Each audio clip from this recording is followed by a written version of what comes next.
YouTube video. Yeah, it's crazy because like if you look at the band doesn't miss a step. Oh no, like it's amazing. The lights are going, Monty's doing a solo, I'm like doing this to the crowd, and then it kind of dies down. I'm looking around like, where'd he go?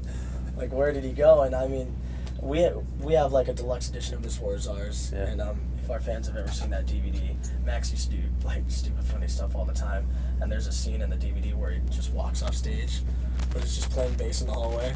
He's like, I can just do it because I want to. So I had no idea what was going on until after we get off stage. Everyone's like, dude, he passed out, and he's kind of out of his haze, like, get me back up there. Yeah. Everyone's like, dude, you gotta like, this is like the end of it. Like, we can't take any more. So we're like, you have to go home. The road obviously is not a place for you to be. You gotta go home and get better. Like, readmit yourself. You gotta do whatever you gotta do. But the band cannot miss any more steps. We can't cancel any more shows. Yeah. We just canceled our first tour after we signed to a major label. Like, shit's falling apart. Like, if you care about this band, you gotta take care of your shit. And so he goes home. A couple months pass by. TJ fills in for the rest of the tour. Luckily, his band, Motionless in White, was on the tour with us. Yeah. So we looked for somebody to fill in. Actually had their bass player, Ricky. Filled in for the first day. Filled in for the first day. And then we wanted somebody who could help out. That's really tricky. Backup and stuff. And Ricky couldn't do it, so then we got TJ. And, a few months went by. We get confirmed to open the main stage on Uproar, which is the biggest tour. I know, that's what you told me before. Like a biggest opportunity for us. And, I'm like, let's bring Max back. He's had enough time off to, get his shit together. I trust him. I love him. Let's bring him back. Monty wasn't ready for that. Yeah. So, once again, here I am. And everybody always looks at me like, oh, man, Craig's the problem. I know. How frustrated are you about that? I mean... It gets to a point. Like, every time I've seen you, you seem genuine. Mm-hmm. I don't feel like there's any ulterior motives with you. No.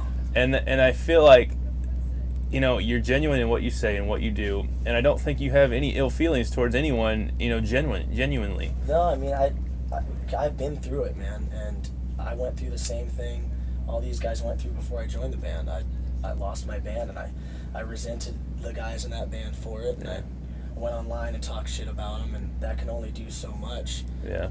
You just got to do your thing and do better. And now I've rekindled the friendship with those guys. Like, how can you not be friends with people you originally started your career with? I love those dudes. There's a band on this tour right now called The Word Alive. Mm-hmm. That literally, this wasn't a band that I have these guys over here that we're playing, and these guys over here are in this band. Let's form a band together, like Escape the Fate did. This was literally me picking up the phone, calling this guy, calling this other guy who was in a pop band at the time, and he's like, well, I'll quit this band to be in a band with you.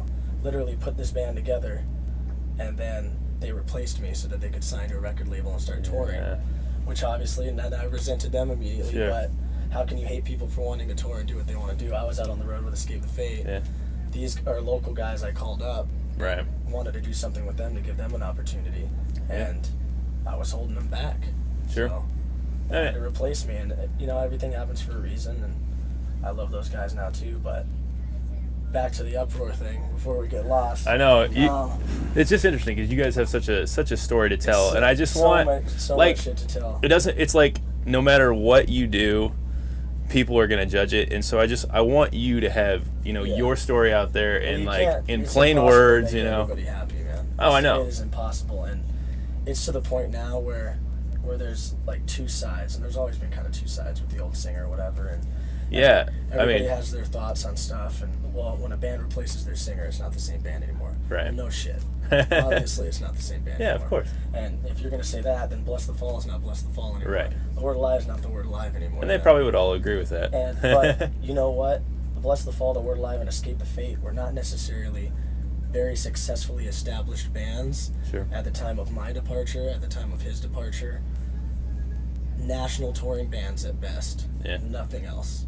One record each. Right. So, Bless the Fall's new singer is way more part of that band than I ever was. I might have started it. I might have been the original vocalist. That guy's taken the band to way more places than I ever did. So how can I sit here and say? Which is important of you to even say that, I mean, it's like, and Telly with the Word Alive, and that's why I wanted to bring him out on the road and just to see him kill it every night. It's like like, I feel proud to have been a part of it, obviously, and it's cool to see them still do it, but I mean, everybody's always going to be back and forth. They're going to agree to disagree. Like, sure. Oh, the band's not the band anymore. Can we get along? Can you and Ronnie ever agree